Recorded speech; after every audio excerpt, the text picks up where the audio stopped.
Hello, everyone, and welcome to today's webinar, Cost Saving Strategies, How to Maximize Your Meetings Budget, presented by Meetings Today. My name is Danielle Lebrecq, Lead Destinations Content Strategist with Meetings Today, and I am excited to welcome you to this webinar, one of many that we offer. Our webinars cover a variety of topics that are all very important to the meetings industry, and we hope you'll join us for them all. We also offer a number of newsletters in addition to our monthly magazine, and be sure to check us out on the web at meetingstoday.com. We'd like to begin today with a brief polling question.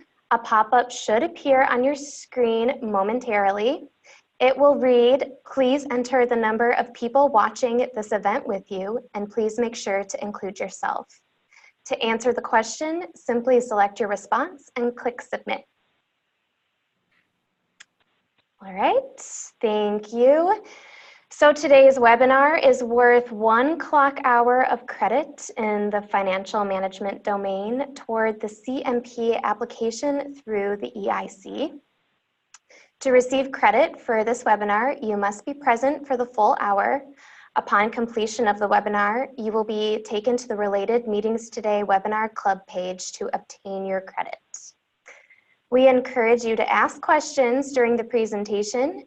You may submit your questions at any time by typing your question in the designated Q&A area and hitting send. Should you experience any technical difficulties, please send a message in the Q&A or chat area or call 800-553-8878. As always, we would like to thank our sponsors. So big thanks to Providence Warwick CVB, Lake Tahoe Resort Hotel, Destination Greater Victoria, Peoria Area CVB, Sioux Falls CVB, and Grand Wayne Convention Center. Let's quickly review our learning objectives for today's course. During the webinar, you will learn how to understand facility needs and sales cycles to maximize your negotiation power, how to analyze key factors such as demand, meeting patterns, F&B spend, and meeting value through all spend categories, how to navigate and negotiate fees and surcharges frequently charged by facilities, and how to create a cost savings tracking report to confirm the value of your concessions with the hotel. And now I'd like to introduce you to today's speaker, Robin Mikowitz. Robin Mikowitz, CMP CMM, is an industry leader and innovator. She is a frequent speaker at industry events, providing cutting-edge education to the meetings and events industry. She continually contributes articles to several meeting industry trade publications on a wide range of topics from strategic meetings management, contract strategy, budget and cost-saving techniques, and more. And with that, I would like to extend a warm welcome and hand things over to today's speaker. Welcome, Robin. Well, thank you, and it's an honor to be here with you today. I think cost savings is always a hot topic, so I'm excited to dive in with you to share some creative ways to save money for your organization.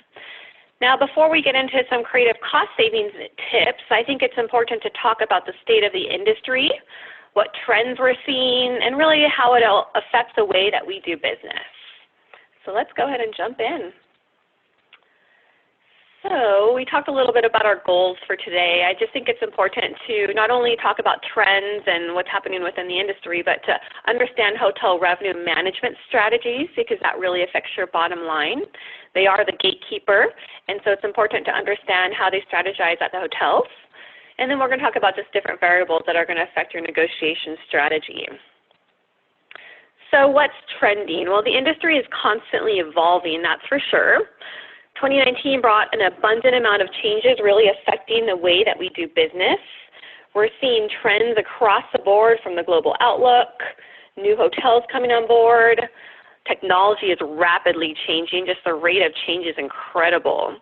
And then safety and security practices are continuing to be a top concern.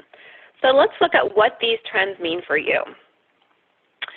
The US dollar is strong. There are indications that the economy may slow down in late 2020, early 2021. While hotel rates have been on the rise with demand up, a global slowdown would allow for more favorable rates in the coming months. This means planners may be able to exert more leverage in pricing, concessions, and just overall contract negotiations. STR, which is an industry data analysis company, they've reported a total of 204,000 guest rooms under construction nationwide in 2020. So more rooms means really a buyer's market. Overall, there's a lot of hesitancy and some uncertainty for the time being. I think we'll have some more clarity after the first quarter of 2020. Air and group travel is a top focus before a destination is selected. It's important to do a full air ticket analysis. You really want to determine the cost to send a group to XYZ hotel, as that's part of your overall budget. When it comes to technology, more than 75% of meeting professionals are incorporating some components of digital technology into their program. This could mean strategic meetings management data, mobile apps, and all sorts of other options. Meetings. Sustainability remains top of mind. Meeting professionals are making a conscientious effort to use more locally sourced food and to really enhance the overall attendee experience. Food and beverage plays a huge role in the overall attendee experience at meetings. It's one of the most talked about items on post-event surveys. Quality food, unique offerings, catering to special dietary needs, and having new contract clauses to address this. Instagrammable food presentations and experiences, these are all critical components. Now, safety is one of the #1 priorities in our industry. I'm seeing a lot of organizations increase their budget to address this, and there's more and more initiatives within our industry associations, including new certifications around this topic. Even hotels have best practices in place that should be reviewed with the hotel team to discuss safety protocol for holding your meeting at that hotel. I think it's important to really connect with your hotel partners to talk about what safety measures they have in place, what's important to your organization, and to make sure everybody's on the same page. Now, safety and security really goes beyond just thoughts like active shooters, terrorist attacks, or threats thereof. It also includes things like the new coronavirus outbreak in China, which is seemingly making its way to the U.S. Our need to be educated and aware of all global happenings is more critical than ever. Talking about data, I think more and more people are using their data to leverage negotiations and spend. That's called strategic meetings management, or SMM, or at least they're incorporating some components of it based on which fits best for their organization. RevPAR is currently still high. That's revenue per available room. It grew 3% this past year. Hotels are forecasting high performance currently with key revenue figures, but that might soften in 2021. Menu pricing continues to increase annually about 2 to 3%. I am seeing tighter booking parameters used when hotels sales review RFPs. This includes larger groups as well, which can be a challenge. And I'm noticing shorter booking windows as well. And then with this year in 2020, I know political events will really have a big impact overall on our programs. There's more big box hotels being built, and they're expanding in second-tier destinations. And then meetings of 1,000 plus attendees are on the rise. So here are some of the top factors that influence where meetings are booked. Organizations are really driven through rewards program as one of the top influencers where a meeting might be booked. I'm seeing those points become more and more of a important feature for programs and for which properties are booked. So I find this interesting because they might not be choosing the best of value, but where the rewards loyalty lies. Ease of airlift will always be a top influencer. Following these factors are things like, past experiences, going back to hotels that you had a great experience at, and then of course, the location of the meeting is always going to be important. So the top destinations that are going to be booked in 2020, those include New York, San Francisco, and Chicago. San Francisco's expanded Moscone Center really helped land them in the top 3. Vegas and Orlando continue to land amongst the top 10 destinations since they have hotels with large space like convention center type properties do. Speaking of top destinations, in talking with an industry colleague recently, she shared that they're starting to include a new clause called a homeless encampment clause. And that's something they're including when they're booking major cities where that might be a concern. So just something to think about. Year after year, London, Barcelona, and Berlin top the list for the top 10 destinations being booked internationally. London is always number one. They're one of the very dynamic cities. They have a range of venues, hotels, experiences, new things happening all the time. They can really suit a range of taste and event concepts, and they're just a very open and diverse city. Mergers and acquisitions. You know, in the last couple of years, one of the biggest emerging trends are major hotel chains purchasing other large hotel chains. Obviously, Marriott and Starwood's the one we all know about. This affects us directly. So as an example, if you're looking at a specific destination, sometimes the hotel brands might fall under the Marriott umbrella, for example, or Hilton. They might have a monopoly on the room rates, driving the rates up when they're the only hotels in that destination. So it's good to not only be aware of mergers and acquisitions, but to be aware of which hotels might dominate a city. And so you might consider sourcing and looking at other brands in that destination or adding a second destination just to ensure you have competitive rates. And mergers and acquisitions don't only affect hotels. Audiovisual is another big area to think about. PSAV has acquired all of the companies on the screen. It's important to know because if you're getting rates, they are driving those rates, and you need to know who falls under their umbrella. And what's interesting is that even though PSAV owns all of these companies, I'm still finding differentiating rates quoted by each of them. So let's, as an example, maybe Encore is in-house at the hotel. You can reference rates that you receive from the parent company, PSAV. So just keep all of those tools and resources handy as you negotiate. Mergers have really had a significant impact on audiovisual, as I'm sure we've all been seeing. So you really want to know your buying power, track your history. If you can, get a preferred audiovisual vendor agreement in place. One of our clients that we work with, they've negotiated a 25% discount across the board with PSAV, so they don't have to negotiate every time they contract a hotel. We have that agreement in place, and it's just flat across the board and makes for an easy proposal process. Another option to consider is you can bring in some of your own outside AV to get rates reduced. You would just need to make sure you note that in the contract so that they don't charge you for it. It has to be noted. Wall electricity and meeting space is another area to be cognizant of. I'm seeing more and more hotels starting to charge for this. So, or basically the AV companies are starting to charge for this, but obviously the hotel gets a percentage of the profits. So you don't want to arrive on site to an unexpected expense. Now, understanding hotel profit margins is important because you have to know your negotiations power. These are gross profits. It's the average of hotel chains and independents, but obviously sleeping rooms is the biggest profit center at about 75% gross profit, followed by food and beverage at about 35%.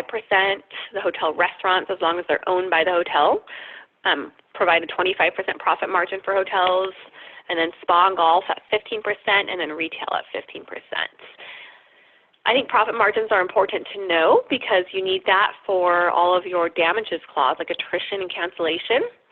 If a hotel comes back and wants 100% damages, obviously that's not their profit margin. They don't make 100% profit on sleeping rooms or on food and beverage. That's why you need to know this. And I would go back to the hotel and say, what is your profit margin then on food and beverage or sleeping rooms? Sometimes it's 80. Obviously it varies just a little bit. So I would ask that question and have that information available. Hotel revenue management. All hotels, big, small, chain, independent, have revenue management standards in place, and they use that to maximize occupancy and revenues.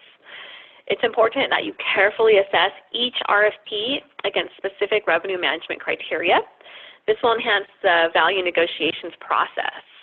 So these are some of the variables that are going to influence pricing and availability. This is how hotels value your meetings. This could mean the difference of having your meeting accepted or rejected. They might not be turning down your RFP just because they don't have space. There could be other factors, so that's why you need to know this.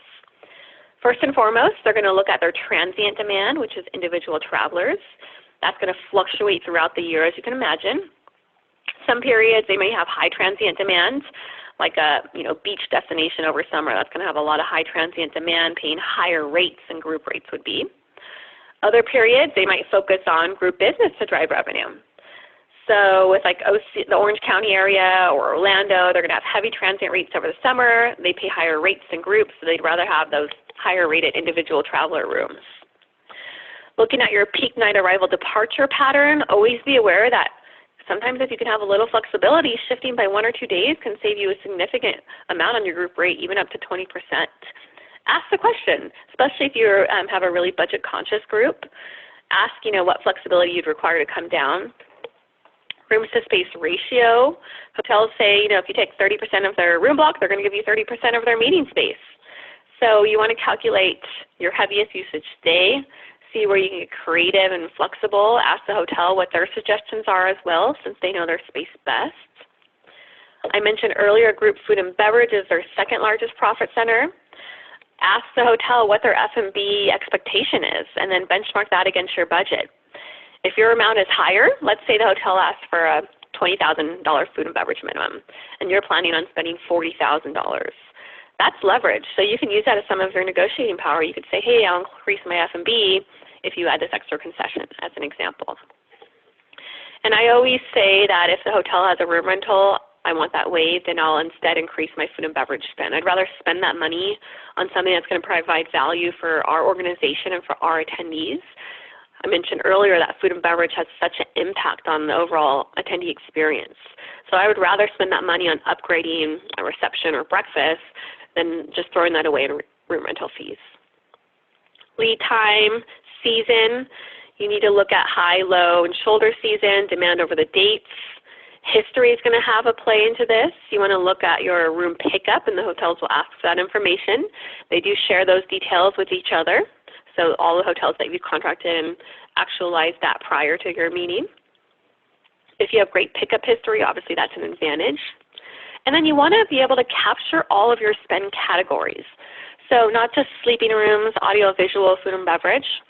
You want to look at business center spend, retail, food and beverage outlets, spa, golf. I would definitely include that in your contract, how that's going to be tracked at the hotel you're contracting.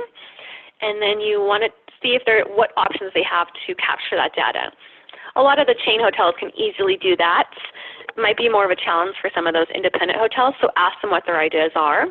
One way could be maybe like a discount you can have for your group, like 10% off at the spa, so they know everybody that has that code is obviously with your group, and so that's how they can track spend. So just an idea. Basically, it's helpful to know what other groups are contracted over your dates, who's going to be in the space adjacent to you. Since it's still a seller's market currently, hoteliers can be choosy on which meetings they select. So you want to really understand how your meeting fits into the hotel. And if you really want to go there, know your flex points. I've seen a lot of times where I've had hotels turn down our RFP, and we went back to them because we really wanted them, and they could accommodate. They just required a little flexibility. So always ask those questions, and that turn down might not be because they don't have availability. And really, the Director of Revenue Management, they're the gatekeeper, and they're going to dictate all of these factors. And your sales manager is your connection to that gatekeeper, so you definitely want to have those open conversations. So before we get into some food and beverage cost savings tips, I do want to share some trends that I'm expecting to see this year. It continues to be about sustainability, but nutrition and wellness are just very critical. You want to look at brain-boosting foods that don't cause an afternoon slump. Customization just continues to be important. I think this year we're going to see more unconventional flavors, plant-based proteins, eco-friendly packaging like no plastic straws as an example, which I know we're already seeing at a lot of hotels and within a lot of our cities as well. Some other cost savings tips, let's jump into that.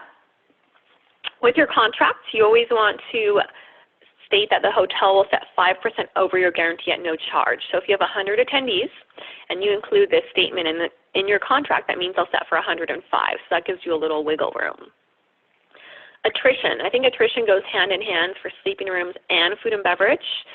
If you have 100 attendees and you have 20% slippage on your room block, 80 attendees show, that's going to affect your food and beverage spend as well. So you want to be able to have wiggle room across the board because your attendance affects your food and beverage spend, your sleeping room pickup, all of those details. Always confirm your timing for setup. I'm always amazed at how many contracts I see that do not include setup timing because that could be a huge impact for your group. And then let's jump into some tips. Obviously we always negotiate discounts on food and beverage, starting at about 10% and higher for bigger groups with more spend. I always say that if we, meet our food and beverage spend, that maybe we can get some additional concessions, or if we exceed it, you can get additional concessions. Maybe have like a sliding scale option for that. If you have a really budget-conscious groups, you can definitely do custom menus and work with a chef. You can look at purchasing economies of scale. So what that means is looking at other groups in-house, what food and beverage they're ordering, because the more you order like bigger quantities, the more of a discount you'll get. So maybe you can piggyback onto those menus. Looking at locally sustainable food options, seasonal, locally sourced, there could be cost savings there. You can reuse desserts for breaks, or take things from your breakfast and save those for the AM break, like fruits and muffins as an example. Always reuse, repurpose as much as possible. Any open wine bottles, try and save those for a VIP suite or hospitality area. Look at drinks from alcohol to coffee. Make sure their refills are based on request and they aren't just constantly refilling everyone. You can use dessert as centerpieces. Find out what the house has in-house for linens, decor. A lot of hotels have some stuff within their collection, so see what they have and see what cost savings and value you can look at there. You can ask for cash bars to be credited towards your total food and beverage spend. So if you have a reception and it's a cash bar, ask for those dollars and those monies to be credited towards your F&B minimum. See if the hotel has any off-site venues that they cater to. So instead of going off-site to a restaurant, see what unique options the hotel can work with you on. That way you can capture F&B spend. You can negotiate complimentary receptions as an incentive to book. I'm seeing a lot of hotels offering that for need dates or maybe second-tier destinations. Complimentary staff breaks have been coming up more and more. Reduced staff meal pricing. And then obviously always compare your costs, looking at pricing for plated versus buffet, tray pass versus stations, looking at things like dessert. I mean, most people don't even eat dessert anyways, so you can look at maybe just this grab-and-go station like cookie or candy station instead. You can use free hotel water pitches versus bottled water. And then look for sponsorship opportunities for your meals. That's always a great opportunity. I'm seeing a lot of companies starting to eliminate box lunches or at least reduce the amount because a lot of attendees go off-site for lunch. So you know your group best, so just definitely be watching and monitoring those things and think about ways you can cut costs there. Breakfast is obviously cheaper than dinner, so perhaps you can consider doing a morning awards program instead of an evening program. You want to order food items in quantities versus per person. So as an example, you can maybe order a fresh fruit platter versus paying a per person price. While continuous beverages might be nice, you can look at more structured break times to reduce costs, so only offering that at the breaks and meals, of course. Instead of a full hot breakfast, you can do a continental breakfast, but you can add a hot egg item too, so it still feels nice and welcoming for your attendees. Audio-visual. So when it comes to audio-visual, I recommend meeting with the AV team during your site visit to discuss your needs up front. And you really want to request a formal proposal with pricing. You can certainly negotiate a flat rate discount starting at 10% and up, depending on your group size. Obviously a bigger discount for a bigger group with more AV needs. I'm seeing a lot of the groups that I work with bring in their own LCD projector or other basic AV equipment they have, like flip charts and markers as an example. And if you want to do that, you can. You just need to talk to the hotel and include in your contract that there would be no fees to bring in those specific AV pieces. So make sure you specify that, because if you don't, then they could charge you. As I mentioned earlier, definitely consider an organization-wide AV partnership agreement in place so that you don't have to negotiate every time, and they can look at the overall value of your AV spend for the year instead of by meeting. So if they're looking by meeting, maybe they're only going to give you 10%. But if they're looking at your annual spend, taking into account your larger meetings or all of your smaller meetings adding up, then maybe they'll be more willing to give you a 25% discount. So I think that's important. Maybe you have a lot of small meetings, but those all add up. And if you can show, here's how much we're spending with PSAV as an example, maybe they'll be more willing to give you 25% across the board instead of 10% for each meeting. And that's a big savings. When it comes to Wi-Fi, you need to be strategic. Know your usage from your last event. If you have to run a dedicated line into a meeting room, reuse that meeting room as much as possible so you get the most bang for your buck. Travel with your own extension cords and surge protectors because those can cost a fortune if you need them spur of the moment. And definitely reuse and repurpose existing AV setups as much as possible. If you have for a bigger group, if you have extensive staging, maybe see what groups in that room before you to see if you can kind of capitalize on what setups they already have in place. That would be a huge savings. And whenever possible, see if you can get AV bids from outside companies or negotiate to bring in your own AV team at no charge. Again, that would have to be noted in the contract. I'm seeing more and more hotels willing to provide complimentary basic Wi-Fi in the entire hotel from guest rooms, public space, and meeting space. I'm seeing that offered more and more, which is great. Just a lot of different areas to think about. You really want to even think about printing on site or reducing shipping fees. Determine what you can purchase or print on site at the hotel. You can rent a copy machine as an example. And then don't forget that more and more hotels are charging for wall electricity, as I alluded to earlier. I think a lot of us wouldn't expect that as a standard provision. We expect that as a standard provision. So this would definitely impact your budget if you don't plan ahead. So I would include a wall electricity clause in your contract. Hotel fees and surcharges. So this past year, that hit an all-time high of $2.93 billion in the U.S. alone. This is driven by an increase in occupied hotel rooms. And when it comes to resort fees, as an example, you want to review the inclusions and determine if you really need the items offered. You can ask the resort fee to be reduced or even waived regardless. Everything is negotiable. And if you do get the resort fee reduced, you must include that specific amount in the contract and note that it cannot be changed. Because you can negotiate a reduced resort fee, and then if you don't properly address it, it could be increased to whatever the new amount is when you arrive on site. And not only do you need to look at resort fees, you need to look at urban hotel fees. So a lot of city hotels are now charging urban hotel fees. What that is it's basically a city hotel's way of charging a resort fee, even though they're not a resort. And it's basically just another revenue stream for them. I'm seeing this pop up in a lot of major cities, and they can range from $20 to $40. And here's something to think about. Maybe you are contracting an urban hotel and they don't have that, a city hotel, and they don't have those urban fees. Well, you don't want to arrive on site and all of a sudden they added it a month prior to your meeting. Now you have to pay it. So you must address that there are no urban fees or no resort fees, example, that can be added even after your contract's signed. Because even though they might not have it at the time, you're like, okay, great, they don't have these fees. Again, you could arrive on site. They have them and you have no course of action. Another fee that's been emerging a lot in recent years, especially in Las Vegas, is early check-in fees. So basically the bottom line is everything's negotiable. Look at all hotel fees and surcharges from maid and bellman gratuities, porterage, room rentals, seeing what negotiations you can do there, hotel audit fees, any payment fees for credit cards as an example. Make sure everything is clearly addressed in your contract, and you specifically state that nothing can be added after the contract has been signed. That's critical. There's so many new hotel fees and surcharges popping up, things that I couldn't even fathom right now. So you definitely want to make sure you think ahead. Lots of hidden charges. So some other ways to save. I think you can definitely negotiate multi-year deals with key vendors beyond just hotels, but your AV providers. Look at multi-year deals, especially if you're doing repeat business at a specific hotel or with a chain. There's definitely, savings there.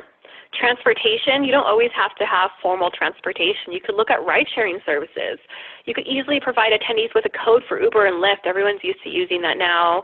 And then you only actually pay for what's used. So while you may provide that code to all your attendees, some people have their own plans, rent a car, do their own thing, or maybe they kind of hop in an Uber or Lyft together. So there's definitely savings that could be considered there. I think trimming the fat, really analyzing everything and determining, do you really need this? Really look at all of your spend categories and see what value it's providing for you and determine if it's really a need. Second-tier cities are hungry for business. They're offering better rates, more concessions. And because they want your business, they're often giving you better service.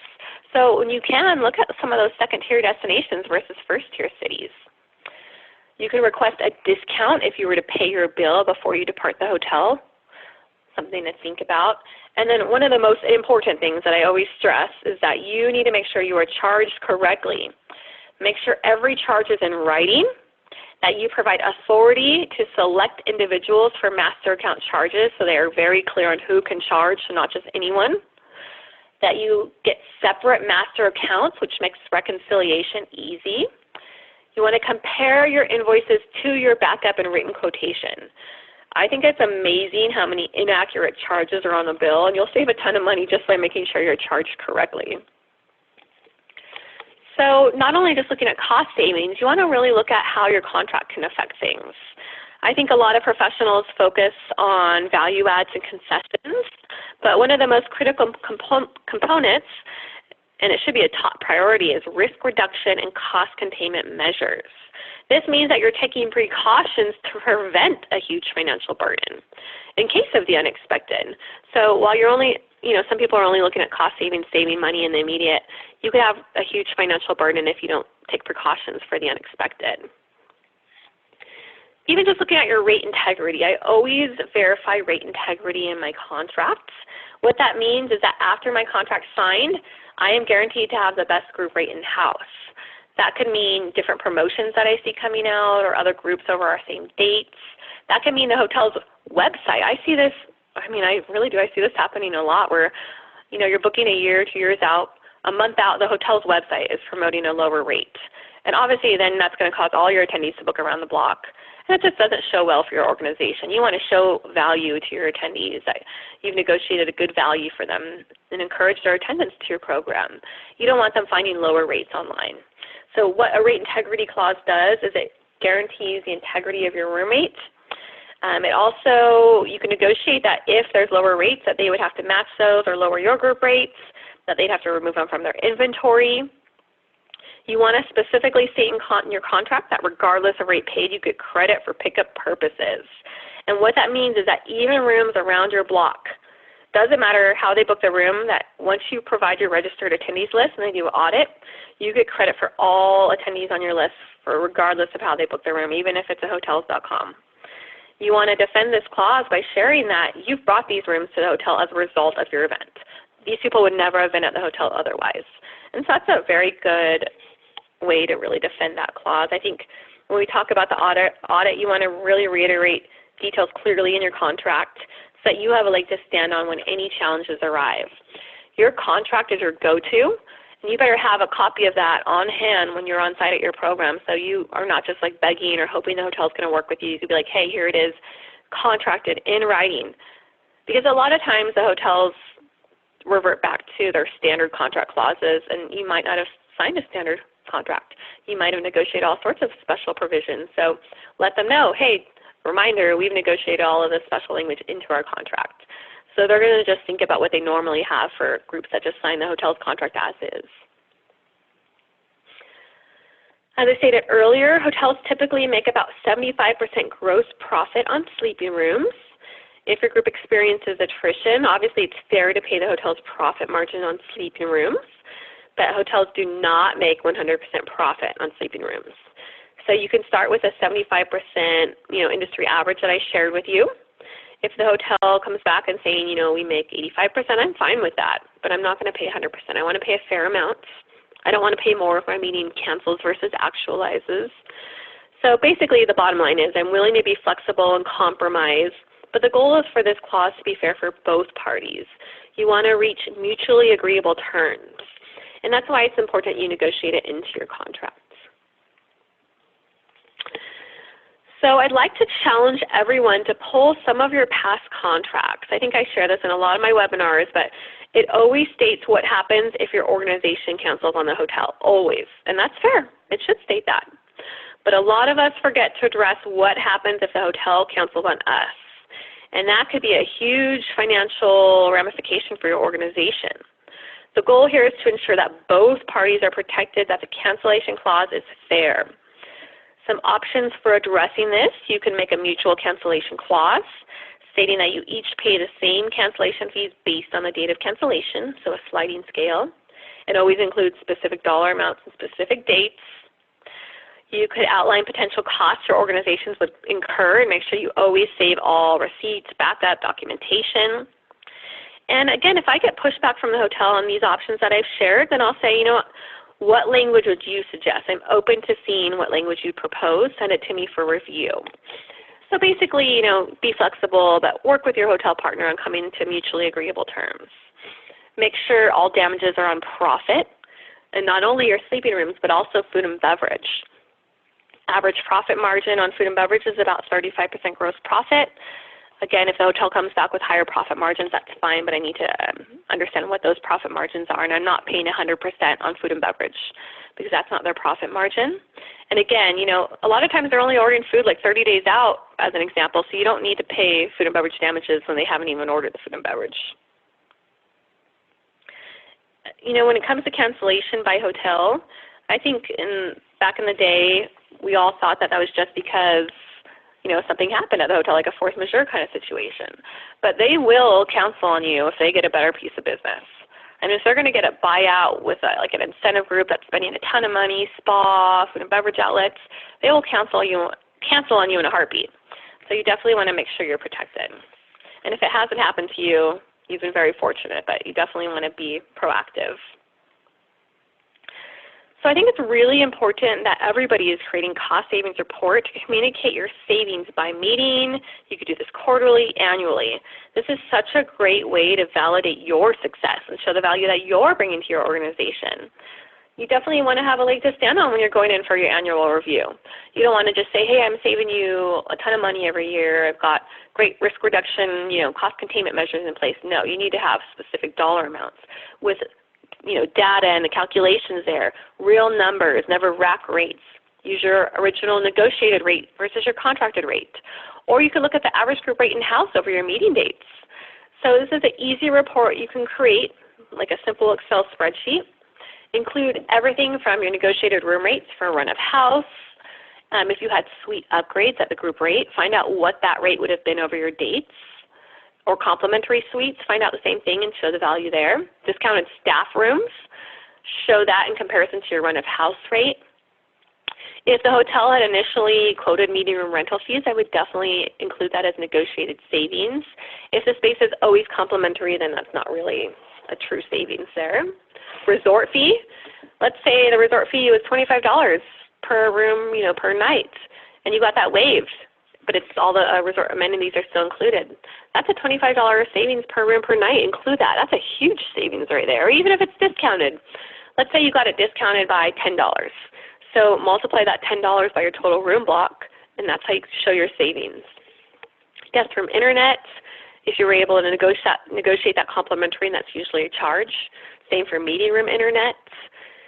A lot of CVBs offer different incentives, whether it's hosting your airfare or possibly doing like a master account discount, some kind of rebate. So find out the dollar value and savings there and include that. All savings that you've negotiated should be included.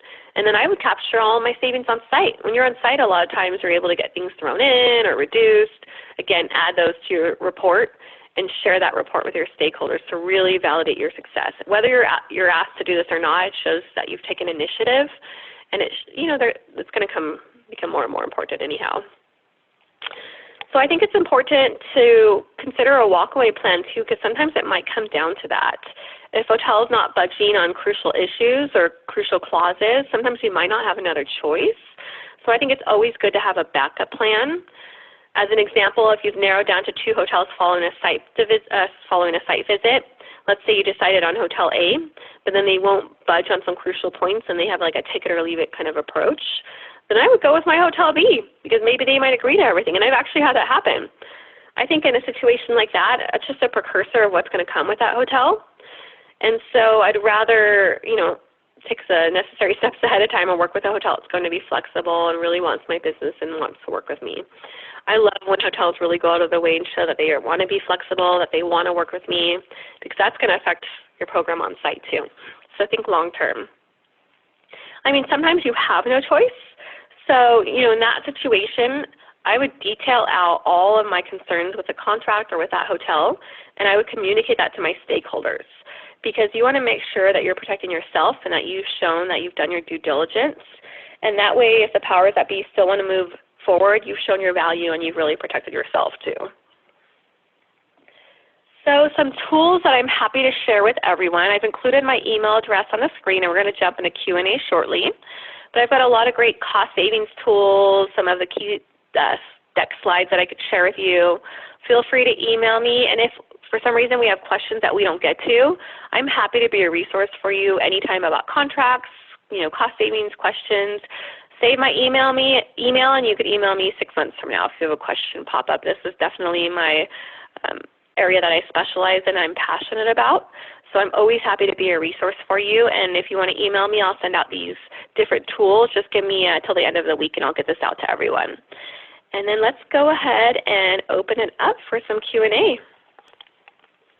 Great, thank you so much, Robin. That was really informative. So we're going to open it up to questions. You can submit your questions at any time by typing your question in the designated Q&A area at the bottom of your screen and hitting send. So take a few minutes to do that. We already have a few that have come in. So our first question is, going back to room rental fees, are you able to negotiate, get rid of room rental fees in overseas hotels? That's definitely more challenging. I'm seeing some hotels, if you do like a day delegate package, that they might be more flexible with that, and when it includes like the food and beverage spend per attendee. So I've negotiated that there. International hotels, it definitely is a little more challenging. They are a little more sticklers on room rental fees. I have in some instances by increasing food and beverage spend. It's always an option, and I have been able to do it, but sometimes hotels will not budge on it. Sure. So we have another one about the rate integrity clause. What if the rate is higher than the contracted rate? If it is favorable, if the rate is lower, will the hotel not demand the same if it increases? So if your group rate, if you're seeing lower rates being promoted, what the rate integrity clause would do is it would guarantee that you have the best group rate in-house even after your contract's signed. So they would have to lower your group rate to ensure that you have the best group rate in-house, or they'd have to remove those rates immediately. Those are the two options. So if they're promoting lower rates through hot rates or to other groups or on their hotel website, those are the two steps they would have to take. Mm-hmm. And as a backup, I think I shared this with you, but to include the language that regardless of rate paid, you get credit for pickup purposes. That simple sentence is so important. So even if you have attendees booking around the block, that you're still going to get credit for pickup, so that affects your attrition. And also for your complimentary room policy, like let's say you have a 1 per 40, 1 per 50 clause, you should still get credit for those rooms. Those people are there for your meeting. They would never be at that hotel otherwise. Mm-hmm. All right. Our third question is, what is your best way to negotiate if you don't have a history? It's the first event of its kind with an organization, so there's no event history. Well, I think it's definitely fair that you don't have, there's a lot of groups that don't have any history. It's the first event. I think you can just look at the dates, look at seasonality, find out what other groups are in-house, if this is a heavy demand period. I think you should definitely reach out to your CVB partner to see if there's any discounts that are offered at that level. And then it doesn't hurt to ask for anything. I mean, everything's negotiable. Medium room rental fees domestically, I pretty much never pay them unless it's like extensive setup outdoors, something unique. But usually I never pay rental fees. I negotiate my food and beverage. And I always find out what the F&B minimum is, and if my spend's higher, I mention, and that's some leverage there for myself. And then you can just look at all of the concessions that are important to you and negotiate. Maybe you can consider doing like a multi-year deal or bringing another event back to that hotel, or maybe that chain, they might be able to work with you if you have a global sales concept. So our next question deals with the F&B costs and setup. This question says, can you please give explanation for cause of concern on confirming meaning of timing of setup? Is it possible to avoid overtime charges on hotel staff setting up at 6 a.m. over during the evening, like for dinner? Yep, everything's negotiable. You just need to include that specifically in your contract. I mean, if you're at a union hotel, then you really don't have a course of action. But if you're not, then yes, that is negotiable.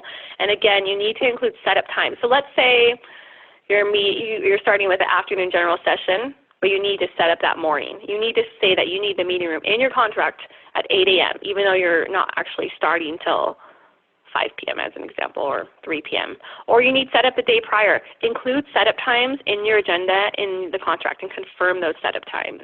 But again, if it's union hotel, then some of those labor charges aren't negotiable. Mm-hmm. Find them out up front, so maybe you can strategize on how to work around it a little bit. Sure. Next question is, what percentage discount should you request if you pay hotel cost at the end of your event or meeting? Well, I think that really depends on your group size. Obviously, a smaller meeting, it would be a smaller amount. But you could negotiate anywhere from 3% and up, depending on your group size. I would start at 3% for a smaller group, 3% master account discount. Mm-hmm. And for the complimentary cause, someone wants to know, what is the best rate clause that you've seen? Is it 1 free per 40 rooms? I actually have seen special concessions offered by hotel where they're offering 1 per 30 or 1 per 35. On average, I'm getting 1 per 40. But I have in some instances seen 1 per 30 or 1 per 35. That's probably more over a need date or maybe a second-tier destination. Mm-hmm.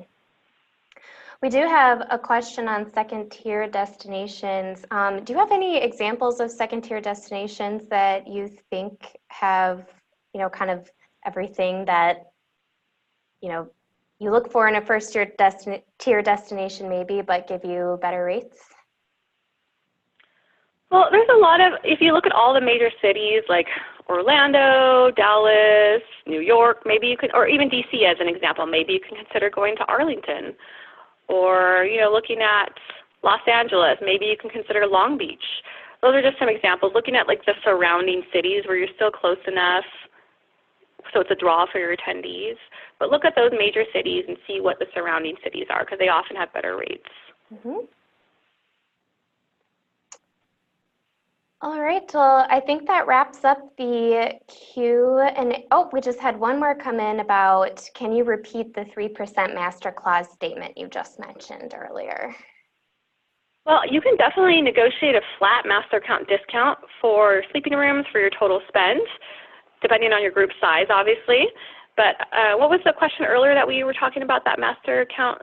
Oh, that's for, if you pay your entire bill before you check out. Mm-hmm. So instead of like paying 30 days after your date to actualize, you can say, hey, I'd like to negotiate that if I pay my bill on the day we check out, that you would provide a 3% or 5% discount to the master, or if it's a big group, 10% even. Great. Wonderful. Well, thanks to everyone for your questions. As we close out this presentation, there are a few important pieces of information that we would like to share. Be sure to join us on February 26th at 1 p.m. Eastern for In Balance, wellness options that enrich attendees and create engagement. This will be presented by Lee Papa. We really hope you can join us. Also available on our website, you will find a vault of information on past webinars available for you to view at any time on demand at your convenience. And as always, we would like to thank our sponsors. So thank you to Providence Warwick CVB, Lake Tahoe Resort Hotel, Destination Greater Victoria, Peoria Area CVB, Sioux Falls CVB, and the Grand Wayne Convention Center. So upon completion of this webinar, you will be redirected to today's webinar club page. Each webinar has its own unique webinar club page where you can download the presentation, view the webinar on demand, obtain your CMP credit certificate, and so much more. Today's webinar club page is www.meetingstoday.com/webinar-club-budgets. If you are not automatically redirected, you may also visit our website, meetingstoday.com. Hover over the Webinars tab in the navigation and click on Webinar Club in the drop-down menu and select Budgets. So thank you so much again, Robin. That was a wonderful presentation. And thank you to everyone who joined us for this webinar. We hope you have a wonderful day and that we see you again soon.